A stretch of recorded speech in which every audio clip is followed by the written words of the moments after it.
राजधानी लखनऊ के नरही क्षेत्र में मारपीट और पुलिस की कथित लापरवाही का मामला सामने आया है। पीड़िता किरण कश्यप ने आरोप लगाया कि 6 मार्च को परिवार के कुछ लोगों ने उनके साथ मारपीट की और पुलिस में शिकायत करने पर जान से मारने की धमकी दी गई। पीड़िता का कहना है कि घटना की सूचना उसने इमरजेंसी सर्विस डायल 112 और सीएम हेल्पलाइन पर देने के बावजूद भी अभी तक कोई ठोस कार्रवाई नहीं की गई है।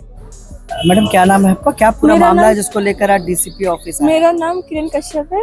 मेरा सुनवाई नहीं होता है, जो कि नरही शिवम पांडे बिल्कुल भी मेरा नहीं सुनते हैं और शिवम पांडे भी नहीं। शिवम पांडे कौन है? हा? कौन है? शिवम पांडे वो चौकी इंचार्ज है। क्या मामला है आपका? मेरा मामला मारपीट का है। मेरे जेठ ने मुझे और मेरी जेठानी सुरेश कश्यप ने और कुसुम कश्यप ने और उनका लड़का अर्पित, उनका लड़का क्या नाम है, संस्कार कश्यप और अर्पित, उनका रिश्तेदार है, सबने मिलके मुझे अकेले मारा है। और मेरे सीने पे मेरे जेठ ने, सुरेश कश्यप ने मेरे सीने पे मारा है। और मैं गई थी चौकी इंचार्ज के पास, वहाँ नरही चौकी पे, तो वहाँ पर मेरा कोई नहीं सुनवाई हुआ है। शिवम पांडे बिल्कुल भी मेरी नहीं सुनते हैं, ना कोई कंप्लेन लिया ना कोई। घटना कब की है? 6 तारीख का है, अभी तक कोई जांच 6 मार्च की है। हाँ 6 मार्च। हमारे देवर देवरानी से कोई मतलब नहीं रहता है। कौन है देवर देवरानी? मेरे देवर है। नाम क्या है? संजय कश्यप और ममता कश्यप, इनका क्या? और उनकी बहनें भी हैं।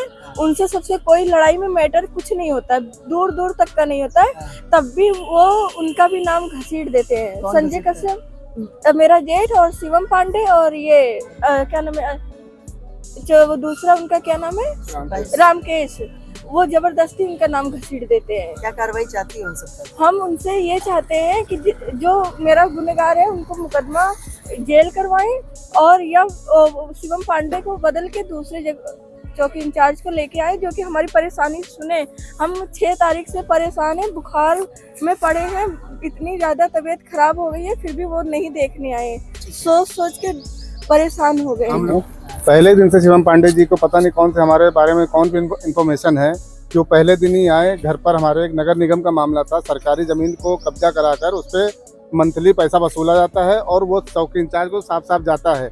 क्योंकि हमने 2-4 बार कंप्लेन करा, उसी बात पे वो चिढ़े। और एक क्षेत्र में सट्टा चल रहा था, गौतम राजभर के नाम से वो सट्टा चला रहे थे, तो उसका हमने खबर उजागर करा। उसी दिन से वो हमारे ऊपर किसी कारण दबाव बना रहे थे कि तुम हमारे क्षेत्र में सट्टा चल नहीं रहा है, तुम क्यों बदनाम कर रहे हो मुझे, और इसी तरीके से प्रतिदिन हम पे दबाव बना रहे थे।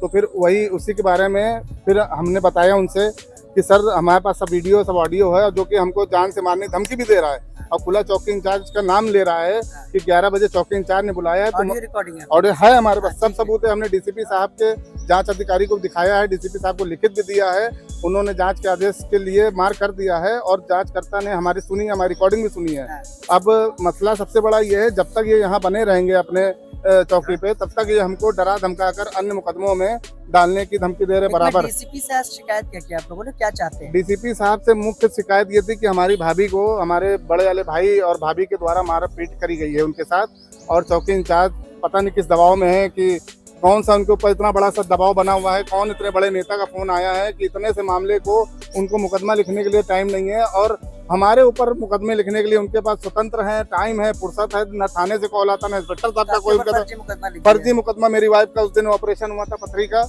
और उस दिन का हमारे पास रिपोर्ट है, हॉस्पिटल की सभी चीजें, उनके ऊपर मुकदमा लिख दिया गया।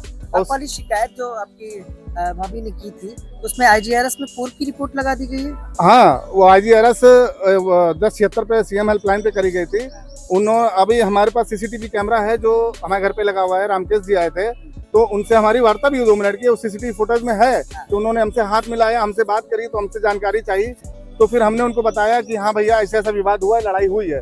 तो हमारी भाभी उतने में निकली, उन्होंने रामकेश से कहा कि रामकेश ने भाभी को बुलाया, कहा कि हमको फोटो लेनी है। तो भाभी ने कहा जब तक ये मामला पूरा तरीके से सही नहीं होगा, मुकदमा नहीं लिखा जाएगा, तब तक मैं कोई फोटो नहीं। तो उन्होंने कहा ठीक है। कार्रवाई क्या चाहते हैं? कार्रवाई यही चाहते हैं कि पहले तो हमारी भाभी के जो भी मामला है उस पर मुकदमा तत्काल लिखा जाए, और दूसरा ये जो चौकी इंचार्ज जो क्षेत्र में बिल्कुल आतंक बनाए हुए हैं, मैं नहीं, मैं तो हूँ ही पीड़ित, अभी नरही के कई लोग आए हुए हैं पीड़ित, अभी डीसीपी साहब के ऑफिस में पेश भी हुए हैं और भी महिलाएं, है ना, अभी परसों की बात है। परसों की बात है, अभी सीसीटीवी फोटो में मारपीट हुई है, 15 से 20 लोगों ने उसको मारा है, लेकिन कोई कार्रवाई नहीं। सिर्फ 107-16 उनके पास सबसे बड़ा हथियार है, 107-16 करके दोनों पक्षों को निपटारा करना और अपना मोटी रकम लेकर बैठ जाना। चैनल देशबंधु न्यूज़ को बेल आइकन दबाकर सब्सक्राइब, लाइक और शेयर जरूर करें।